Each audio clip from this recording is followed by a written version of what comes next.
Hey everybody, I'm making a little video to show you how Stump.vote works. So welcome to Stump.vote.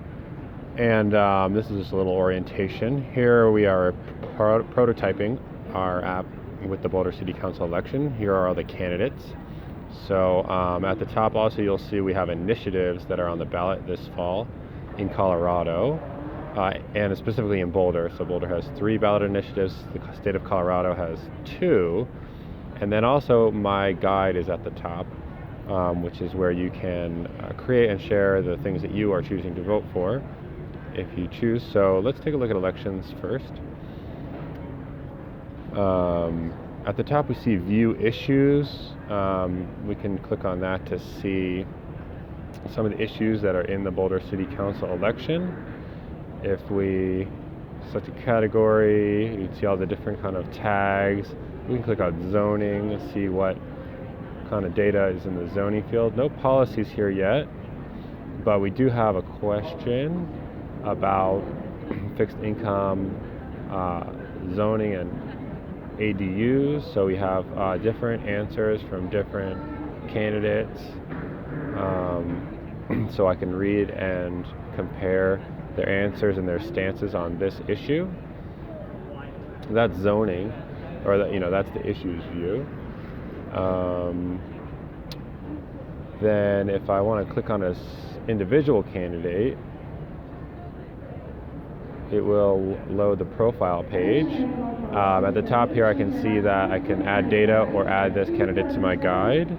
I can also view their full biography and their social media links that the candidates are able to update.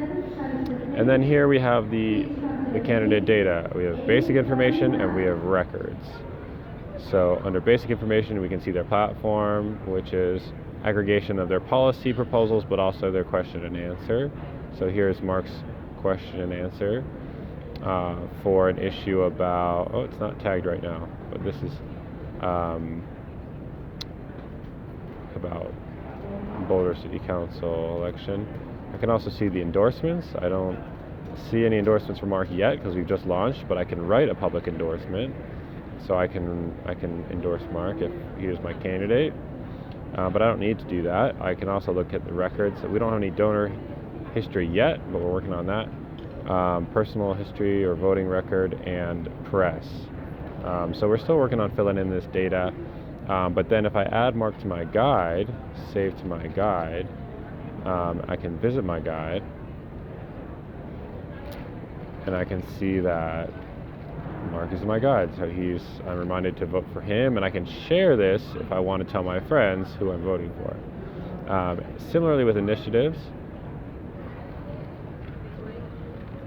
I can select an initiative and go into the initiative view, and here I can see what the initiative is about. Oh, that's not loading yet, but it will.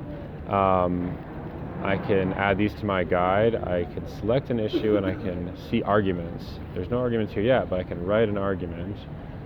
I like 2G because blah blah blah, right?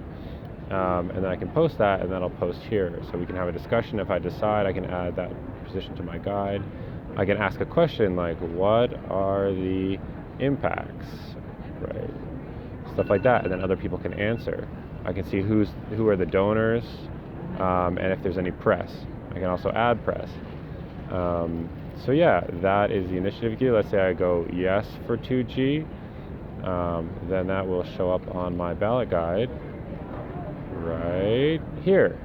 And then if I want to remove that, I can do that. And if I want to remove Mark, I can remove Mark. And the other really cool function about this is that it's crowdsourced data. It's moderated crowdsourced data. So if I know really interesting information about Mark, I can add data. Here I'm hitting the add data button, and I can say, oh, I know that, let's say, the League of Women,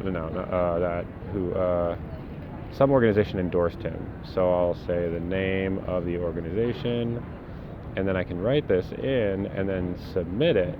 And that will send it to our moderators, and our moderators will be able to fact check it and then post that information. So that is the way that we are going to have the most up-to-date, relevant, and interesting information about candidates and elections. If you have any questions, hit us up at info@stump.vote. And I hope you've enjoyed this video, and go ahead and tell us what you think. All right, until next time.